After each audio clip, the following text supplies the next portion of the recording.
At the family gathering, my parents slid a velvet box across the table.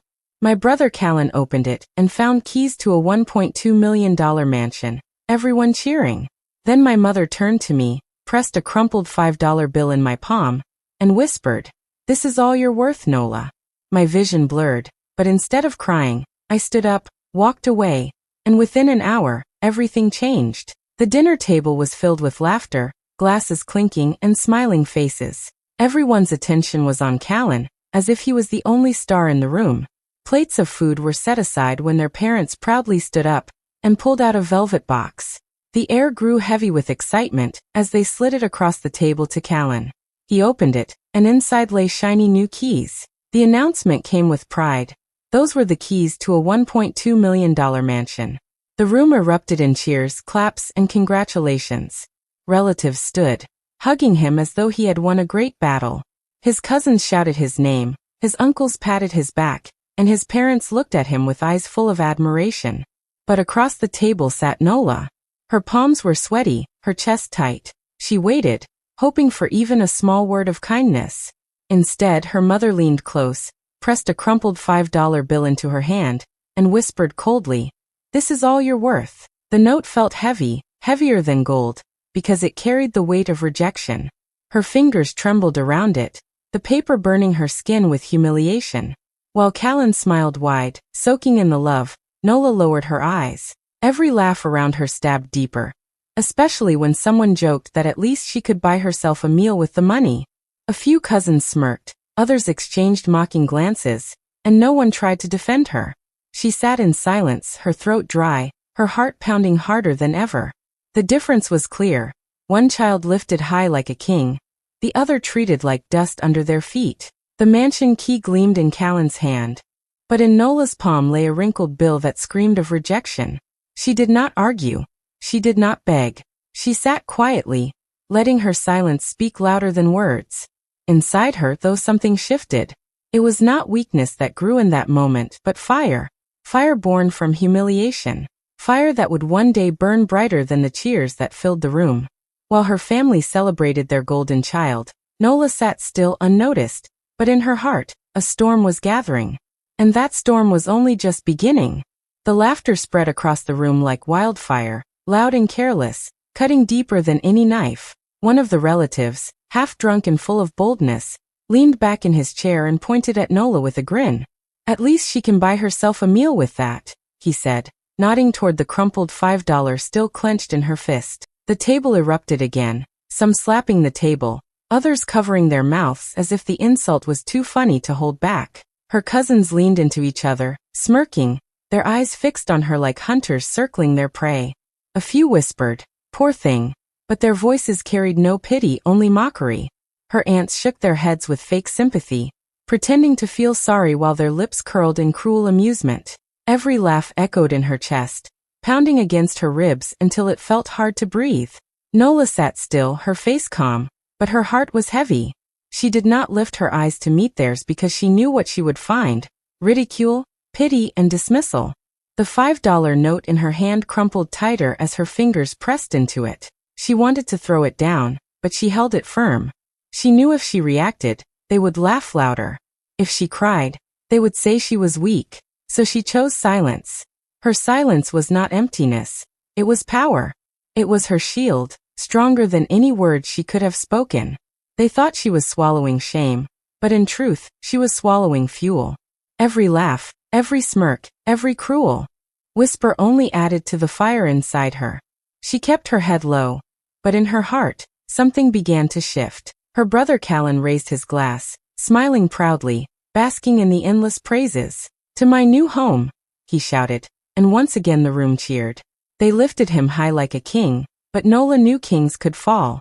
The same people who mocked her today would one day bow their heads in silence when her name was spoken. No one noticed the fire flickering in her eyes, hidden behind her lowered gaze. No one saw how her lips pressed together, not from weakness, but from control. They thought they had broken her, but they had only awakened her. In that moment, Nola made no vow out loud. She did not need to. Her silence spoke it clearly. One day she would rise, and when she did, their laughter would turn into regret. Nola sat at the table for a moment longer, letting the noise of laughter and clinking glasses blur into the background. Her hand loosened around the crumpled $5 bill, and she looked at it one last time before slipping it into her pocket. Without a word, she pushed back her chair. No one stopped her, no one asked where she was going. They were too busy praising Callan, too busy celebrating what they believed was greatness. To them, she was invisible, and maybe that was her advantage. She walked out of the mansion slowly, her steps calm but steady. Behind her, the music played louder, the crowd cheered louder, but none of it mattered anymore. The night air hit her face, cool and freeing. She looked up at the dark sky, where the stars shone faintly, and for the first time in years, she felt a strange kind of peace. Her family thought she had left because she was ashamed, but they were wrong. She was not running away in defeat. She was stepping out to begin something they could not imagine. The path outside was quiet, lined with streetlights that stretched into the distance. In front of her, the glow of the city shimmered, tall buildings standing, proud against the night. Those lights seemed to call her name, whispering promises of a new life, one she could build with her own hands. She had nothing in her pockets except the wrinkled bill, but inside her heart, she carried something more powerful, resolve. With each step she took away from the mansion, she shed the weight of their insults. The cruel jokes, the mocking eyes, the years of being treated as less. All of it began to fall away like dust behind her. She could almost hear her mother's voice saying she was worthless, but instead of hurting, it pushed her forward. She did not know where she was going, and she did not know how she would start. But she knew she could not stay in a place where love was given as a reward and dignity was denied. She had to write her own story, even if the first page was blank and uncertain. Nola kept walking, her steps growing firmer with every block. The mansion faded in the distance, its glowing windows now just a shadow. Ahead, the city lights grew brighter, like beacons waiting to guide her. She was no longer the girl holding $5 in shame. She was the woman stepping into the unknown, ready to fight for the life she deserved. Nola walked through the quiet streets, her mind heavy but her steps steady. She was lost in thought, thinking only of how far she had come from that cruel dinner table, when she accidentally bumped into someone near a small cafe. The woman she stumbled into was elegant, dressed simply but with a kind of quiet power that made people turn their heads. Her name was Amelie, and though Nola did not know it yet, this meeting would change her life. Amelie steadied her and looked closely at her face. There was something familiar in Nola's eyes, something that made her pause. After a moment she asked softly, "You're Nola, aren't you? The granddaughter of Adiz?" Nola froze at the name. Her grandmother Adiz had been the only person in the family who ever believed in her worth, but she had passed years ago. Hearing her name from a stranger's lips felt like a gift. "Yes, I'm her granddaughter," Nola replied quietly. Amelie's expression softened. "Your grandmother was a strong woman. She once helped me when I had nothing. I never forgot her kindness." Nola's throat tightened. For a moment, she felt her grandmother's presence beside her, as if guiding her to this meeting. Amelie's sharp eyes studied her carefully. She noticed the crumpled $5 note still poking from Nola's pocket, and she noticed too the calm strength in her posture, even after such humiliation. Many in her place would have broken down, but Nola's dignity stood firm. Amelie admired that. "Come," Amelie said gently, pointing to the cafe. "Sit with me. Let's have some coffee." Nola hesitated at first, but then followed. They sat by the window, warm light spilling across the table. For the first time in hours, Nola felt safe enough to breathe. Amelie leaned forward, her voice patient. "Tell me what happened. Tell me your story." And Nola did. She spoke of her family's favoritism, the years of being overlooked, the dinner where her brother was crowned with a mansion while she was handed a crumpled bill. She spoke without bitterness, only truth, her voice steady but full of quiet pain. Amelie listened without interrupting, her expression thoughtful. When Nola finished, Amelie reached across the table and held her hand. "Your grandmother once gave me courage when I needed it most. Tonight, I see her strength living in you. You may not know it yet, but you have the fire to build something greater than they ever imagined." In that moment, Nola felt the first spark of change. It was small, but it was real. For the first time, the road ahead did not feel so lonely. The cafe was warm and filled with the gentle hum of voices, but at the small corner table, It felt as if the world had grown quiet just for Nola and Amelie. Steam rose from their cups, curling into the air, carrying with it the comfort of fresh coffee. Amelie sat back, studying Nola with patient eyes, the kind of eyes that searched past the surface and into the heart. "What do you want, Nola?" she asked softly. "Not what your family wants. Not what others think you deserve. What do you in your own soul truly want in life?" For a long time, Nola was silent. No one had ever asked her that before. At least not in a way that made her feel her answer mattered. She looked down at her trembling hands, then lifted her gaze with newfound steadiness. Her voice was quiet but strong. "I want to build something that can never be taken away from me. Not a gift from someone's pity, not something that can be mocked or dismissed. I want something that is mine, created by my own hands." Amelie's lips curved into the smallest smile. She could hear the honesty, the hunger, the determination in those words. It reminded her of the same fire she once carried when she was starting out. She leaned closer, her tone serious now. "That dream you just spoke, it is not small. It is the kind of dream that can change your life, but only if you are ready to fight for it." "I am ready," Nola said without hesitation. Her chest tightened as she spoke, but it wasn't fear, it was conviction. For the first time, she was not afraid of her own voice, not afraid of declaring her worth. Amelie nodded slowly, her respect for Nola growing deeper. "Then maybe it is time someone opened a door for you." She reached into her bag and pulled out a sleek black notebook. Inside were names and numbers. People who held power, people who could change futures. "These are investors I trust. I will introduce you to them. Not because of your family name, not because of pity, but because I see something real in you." Nola's breath caught. It felt like holding the first piece of a puzzle she never thought she could begin. She gripped the warm cup in her hands, her heart pounding with hope.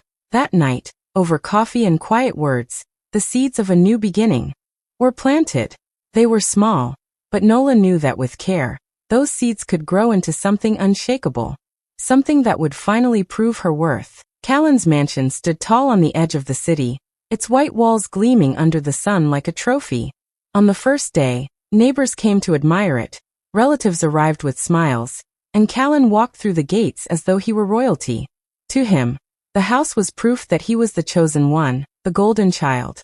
But soon, what was meant to be his crown became a heavy chain. Callan loved attention more than anything else, and the mansion became his stage. Every weekend, the halls echoed with loud parties, cars lined the driveway, music blasted through the windows, and strangers filled the rooms. He spent money carelessly, on clothes, on drinks, on people who only stayed close because of what he could offer. His friends cheered him on, but none of them cared about the bills piling up behind closed doors. Inside, the furniture was expensive but bought on credit. The kitchen was stocked with the finest wine, but unpaid invoices sat unopened on the counter. He signed loan papers without reading them, convinced that his parents would always protect him if anything went wrong. And indeed, his parents looked at him with the same proud eyes they always had. They visited the mansion, smiled at its beauty, and told everyone how successful their son was. When a neighbor whispered about his reckless spending, they waved it off. "He's young," they said. "He's enjoying life." When someone hinted that his debts were growing, they shook their heads in denial. They refused to believe their golden child could be falling. But behind the smiles, Callan was beginning to feel the cracks. The house was too big for him to manage. The bills came faster than the money he earned, and soon the parties were less about fun and more about hiding his struggles. He drowned his fear in laughter, but at night, when the lights went off, and the mansion grew quiet, the silence reminded him of everything he owed. Still, he could not stop. His pride would not allow it. To the world, he had to look untouchable, and to his parents, he had to remain perfect. So he continued to spend, continued to flaunt, and continued to smile even as the ground beneath him grew weaker. The mansion that once made him feel powerful was slowly becoming a prison. Each debt was a crack in its walls, each lie another weight on his shoulders. Yet his parents, blinded by favoritism, saw only the shining surface. They clapped for him while ignoring the storm that was building. And while Callan struggled under the shaky crown they had placed on his head, far away, Nola was quietly building something solid, something that no storm could ever shake.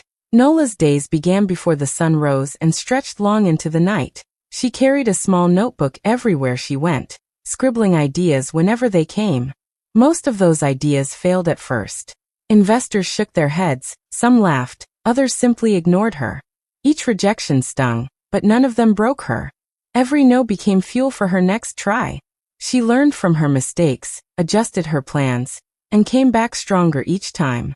Her first attempt was small, an idea for an online service that connected local craft makers to customers. It stumbled, but instead of giving up, she studied why it failed. She listened to feedback, observed the market, and returned with improvements. Her second attempt did a little better, but still collapsed under pressure. Instead of despair, she called it training. Every failure was teaching her something her family never could: resilience. Weeks turned into months, and slowly, she began to gain ground. With Amelie's guidance and introductions, she found people willing to listen, people who respected her determination even when her projects weren't perfect. She started small again, but this time with sharper focus and deeper resolve. Her new idea was bold, innovative, an app that helped small businesses manage resources in ways no one had done before. This time the spark caught. The app spread quietly at first, used by a handful of shop owners. But soon word spread of how effective it was. Demand grew. Investors who once dismissed her came back, this time eager to be part of her vision. Contracts were signed, meetings filled her calendar, and her tiny seed of an idea blossomed into a business that could no longer be ignored. Media outlets picked up her story. Articles appeared with her picture, headlines praising her creativity and persistence. She was invited to panels, interviews, and conferences. People spoke her name with admiration. Nola, the young woman who built something from nothing, who turned rejection into power. Back in the family circle, whispers began. The same relatives who once smirked at her $5 bill started to mention her achievements. Some pretended they had always believed in her. Others remained silent but restless. Even her parents, who once looked through her as if she were invisible, found it harder to ignore the growing shadow of her success. Nola didn't chase their recognition anymore. She worked for herself, for her vision, for the life she wanted to build. And as her name spread wider, as respect grew louder, she realized something powerful. The girl once mocked for being worthless was becoming a woman everyone wanted to know. 2 years passed, and the mansion that once shone like a crown for Callan no longer carried the same glory. The garden was overgrown, the walls were fading, and the mailbox was stuffed with letters he no longer dared to open. Most of them were from creditors demanding payment. The parties had stopped months ago, the music silenced by the weight of debts. One by one his friends disappeared, leaving behind only unpaid tabs and empty promises. The same people who cheered him now avoided his calls. Inside, the once grand halls felt cold and empty. Furniture that had once been bought on credit was repossessed, and the luxury cars that lined his driveway were gone. He tried to keep up appearances, but the truth was too heavy to hide. Bills piled higher, and the bank's warnings grew louder. Soon the final notice came: foreclosure. The mansion, the prize that made him the golden child, was no longer his. It slipped from his hands like sand, and for the first time, he tasted what it meant to be powerless. His parents, once so proud, tried to shield him. They told neighbors it was just a temporary setback, that Callan was still their shining star. But the cracks were visible. People whispered about his downfall, about the wasted chances and reckless pride. The image of the golden child they had built so carefully began to crumble, piece by piece. While Callan's world was collapsing, Nola's was rising higher than anyone expected. The business she once built quietly had now exploded into success. Her app expanded across cities, helping thousands of small businesses thrive. Investors who had once ignored her now lined up for meetings, eager to be part of her vision. She signed a multi-million-dollar deal that not only secured her future, but also placed her name among the most admired young CEOs. Headlines carried her story, from rejection to revolution. Nola, the woman who redefined success, the CEO who turned pain into power. Her picture appeared on magazines, her voice was heard at conferences, and her journey inspired many. People who once mocked her now spoke her name with respect. Back in her family's circle, silence fell heavier than words. The daughter they once gave a crumpled bill now commanded respect across the nation. Their pride in Callan had been shattered, while the child they dismissed was now their only real success story. The tables had turned completely. And as Nola stood in boardrooms signing contracts worth millions, she knew one thing with certainty. She had built a crown that no one could take away. The night was calm when Nola's car rolled smoothly down the familiar road that led to the neighborhood she once knew so well. The street looked different now, older, quieter, but the memories came back all the same. At the corner, she slowed her car, her eyes catching sight of a house that once symbolized everything her family had celebrated, Callan's mansion. It no longer looked like the grand prize it once was. The garden was dry, weeds crawling up the edges of the fence. The lights that once blazed through the windows during endless parties were gone, leaving the house in heavy silence. A faded sign stood by the gate, for auction. The driveway, once lined with expensive cars, now sat empty, the gravel untouched for weeks. Nola parked across the street for a moment, her hands resting gently on the wheel. Through the darkened windows, she imagined the echoes of laughter that had once filled the halls. She remembered the cheers, the glasses raised for Callan, the claps on his back, the night he was handed the keys while she was given a crumpled bill. That memory burned sharp, but tonight it felt different. Tonight it was not pain, it was proof. The mansion that once stood as her family's crown had become nothing more than a hollow shell. The walls that had witnessed her humiliation now stood empty, stripped of pride. Her parents had believed that favoring one child would bring them glory, but the very symbol of their favoritism had collapsed under its own weight. She could almost see her brother pacing inside, struggling with debts he could no longer pay. His friends gone, his pride broken. She could almost hear her parents' excuses, their desperate attempts to explain away what had happened. But none of them were there tonight. The house sat abandoned, its silence louder than any defense they could make. Nola leaned back in her seat, her eyes calm. She had no desire to stop, no urge to step inside and revisit the pain. She did not need to. Everything the house represented had already spoken for itself. She had left with nothing but $5 in her hand, and now she returned in a sleek car, her success shining brighter than the mansion ever did. As she drove away, she felt no anger, no need for revenge. Instead, she felt clarity. Her parents had gambled their love on favoritism, betting everything on Callan's crown. And in the end, they had lost. The road stretched ahead, lit by the city lights, and Nola pressed forward, her heart steady. The mansion faded in the distance, but her own story was only just beginning. The hall was filled with bright lights and the buzz of cameras as Nola stepped onto the stage. The event was not just any gathering. It was a celebration of her company signing yet another groundbreaking deal. Reporters filled the front rows, pens ready, microphones stretched toward her. In the back sat her family, quiet and uneasy, their eyes following her every move. Nola stood tall, her confidence shining through her calm smile. She adjusted the microphone, her voice steady as she began to speak. "For a long time," she said, her words carrying through the room, "I was told I wasn't enough. I was measured not by my dreams, but by what others decided I deserved." A ripple of silence spread across the hall as the cameras clicked, capturing every second. Her parents shifted in their seats, their faces stiff, as though each word cut deeper than the last. Callan stared down, unable to meet her gaze. But Nola didn't pause, her voice grew stronger. "What I learned is this. When someone tries to measure your worth in pennies, remember, their blindness cannot dim your value." The crowd erupted, applause crashing like waves against the walls. The flash of cameras turned the moment into history. People stood, cheering her name, celebrating her strength. Nola smiled, not out of pride for proving anyone wrong, but for finally standing in her own truth. Her parents sat frozen, their expressions a mix of regret and disbelief. The daughter they once dismissed, the one they handed only scraps, had become greater than all the promises they had placed on their son. The golden child they had chosen had fallen, while the child they overlooked had risen higher than they could ever imagine. As the applause continued, Nola stepped back from the microphone, her heart steady. She had no need to gloat, no need for revenge. Her words had already painted the truth in bold colors for the world to see. She was not only successful, she was unshakable. That night, the world saw her as a leader, an inspiration, a woman who turned rejection into fuel for greatness.